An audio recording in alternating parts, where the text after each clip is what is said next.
welcome to another edition of Cooz's Corner, where we talk a lot of sports and a little music. I'm your host, Cooz. Tonight we're talking sports. We're going to talk a little bit more about WVU football, a little bit about the Big 12, what's going on with all the conference stuff. Guys, I really appreciate you all watching this video. I ask that you please like and subscribe to my channel, like the videos I post, leave comments. What I like to do, I'd like you guys to leave comments. What we're going to talk about tonight is, so what if the Big 12 stays together? What if it doesn't fall apart? And what if WVU doesn't get into ACC or any other conference? What are the ramifications of that? Good, bad, indifferent? And I'd like for you to leave me comments about it in the comment section. Let me know what you think about this situation, whether you agree or disagree with me, either way. Before we get started, I'd like to give a shout out to a couple of my subscribers, Shrewsbury Outdoors and Tim Oliver. Thank you both for your support. And guys, I asked, I'll continue to give shout outs on my videos to my supporters that I can publicly see. And I ask once again that you please like my videos and comment so that we can keep the dialogue going, and it really helps me out and helps grow my channel as well. So let's get to it. So what if the Big 12 does not fold like everybody expects it to? And it may not. And here's the new news of the day. The Big 12 has hired Oliver Luck, who, as most Mountaineer fans know, is our former athletic director. They've hired him to be a consultant to help them deal with all this, to help the Big 12 basically stay together, I'm assuming, and help lead them down this path for the remaining 8 schools that are staying in the conference. Is this good or bad for West Virginia that Oliver Luck's going to be heading this up? I don't know. Time will tell, obviously. It can't hurt to have a West Virginia alum and a former AD of the university helping out with this thing. I think he'll do what he can to make sure West Virginia is left standing at the end of the day. So let's look at the pros and cons of the Big 12 staying together. First, let's look at the cons. Obviously, we all know lack of TV revenue. They're going to lose a lot of TV revenue if they have to stay in the conference. It's just the way it is. They're not going to bring in the same amount of revenue without Texas and Oklahoma. That's just it. Which is going to make it harder to retain coaches. It's going to make it harder to upgrade facilities, and it's going to be harder to bring in big recruits. And these are all things that West Virginia has been succeeding in the past, since we've been in the Big 12. We've improved in all those areas, and we would definitely take a step back in some of those areas. Would Coach Brown stay with us? I found out the other day from a interview I was listening to, 7 Sports analyst, talking about Neil Brown's contract. And there's wording in that contract, apparently, that will make it really easy for Neil Brown to get out of it should a major change happen at the university. For example, if Gordon Gee, our president, who is 77 years old, by the way, if he would retire, or if Shane Lyons, the AD, would lose his position, whether he get fired, leave, whatever the case may be, then Neil Brown's buyout plummets, which means he could get out of his contract pretty cheap. If this thing does go south and West Virginia's not able to stay in a Power 5 conference and either one of those gentlemen decide to move on to greener pastures, then Neil Brown may decide he wants to move on to greener pastures, and he could do it without paying a whole lot of money. And we all know that he's a very highly respected coach, and he could. There's going to be opportunities for him more than likely in the future to get bigger jobs. And if West Virginia ends up falling into a lower tier conference, then there's a good chance he may do that. But let's look at the pros. Guys, this would be, if you think about this, West Virginia's been through this before. What happened over a decade ago when Miami left the Big East? Virginia Tech, Miami, Boston College all left the Big East. You remember that? Everybody was talking about how the Big East was down. It wasn't going to be as competitive. It wasn't going to be as fun to watch. It was very disappointing, right, as fans? Do you remember that? Well, what happened? West Virginia ended up basically dominating that conference for several years, or at least competing for the conference championship nearly every year.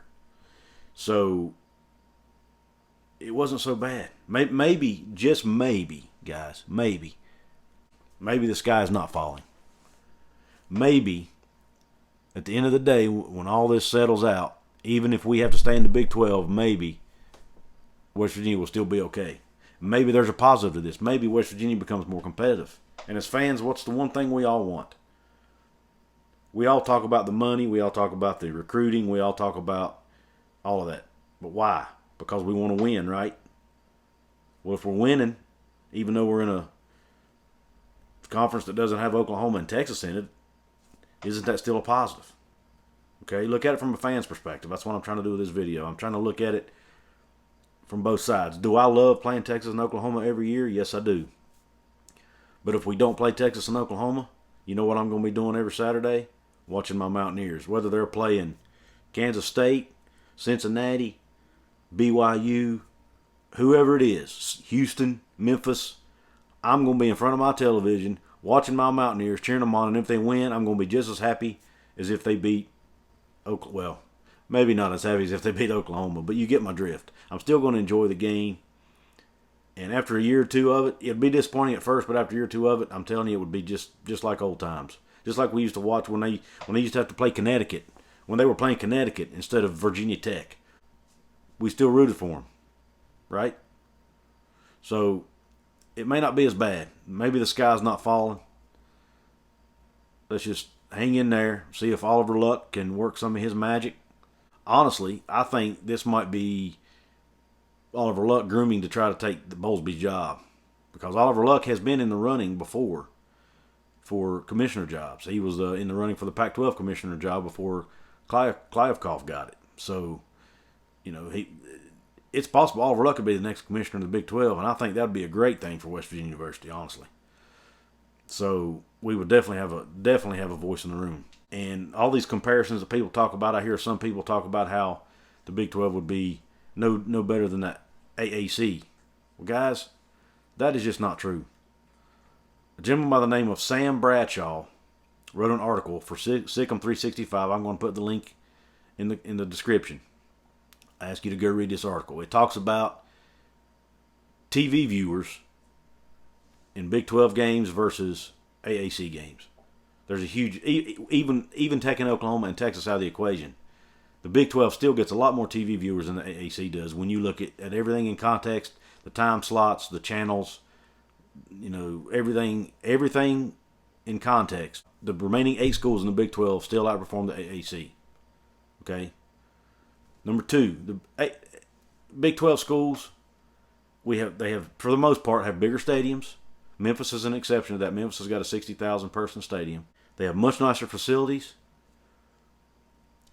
They're already ahead of the curve because they've been making all this revenue from the Big 12 over the years, so that, you know, they're already going to have a head start on recruiting, facilities, the whole bit. So I don't see how anybody can think that the remaining 8 in the Big 12 would be equivalent or lesser than the AAC. I just don't see it. You're going to tell me West Virginia is a lesser brand or equal brand to Houston? For crying out loud, guys, Houston. Nobody gives a crap about football in the city of Houston.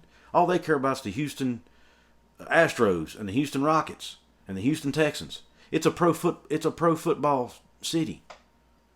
You mean to tell me that Memphis is a better brand than Oklahoma State? No, it's not the case. There's no way. You mean to tell me Cincinnati, who by the way is very, very, very good program, you're going to tell me they are a better brand than West Virginia or Oklahoma State or even Iowa State or Kansas, guys? Come on, Kansas. One of the top basketball programs of all time. There is no way that these remaining 8 schools are not in a better position than the AAC conference or the Mountain West Conference or any other conference you want to put out there other than the other Power 5s. There's no way. And if they're able to keep their Power 5 status, which maybe they can, yeah, they'll lose a little bit of TV revenue, but I really think they would, with the right leadership, I think they could stay together, salvage this thing, and become a pretty decent conference, guys. And if the playoff expands to 12 teams eventually, and they're a Power 5 conference, their champ will likely still get a spot in the playoffs, which means WVU, at the end of the day, guys, you look 5, 10, 20 years down the road, all this is happening today could end up being the best thing that ever happened to West Virginia University. You never know, okay? So I'm just trying to put a positive spin on this thing. We need to stop worrying so much. At the end of the day, we've got great leadership in place. whether we end up in the ACC or we don't, I really think that West Virginia is going to be fine. We're too good of a brand. Our leadership over the years has been too good. We bring too much to the table. There's too much. West Virginia has too much to offer to be left out. I really believe that. So anyway, I hope you guys liked my video. Please like it. If you did, please leave comments. Let me know what you think. You might totally disagree with my sentiment here.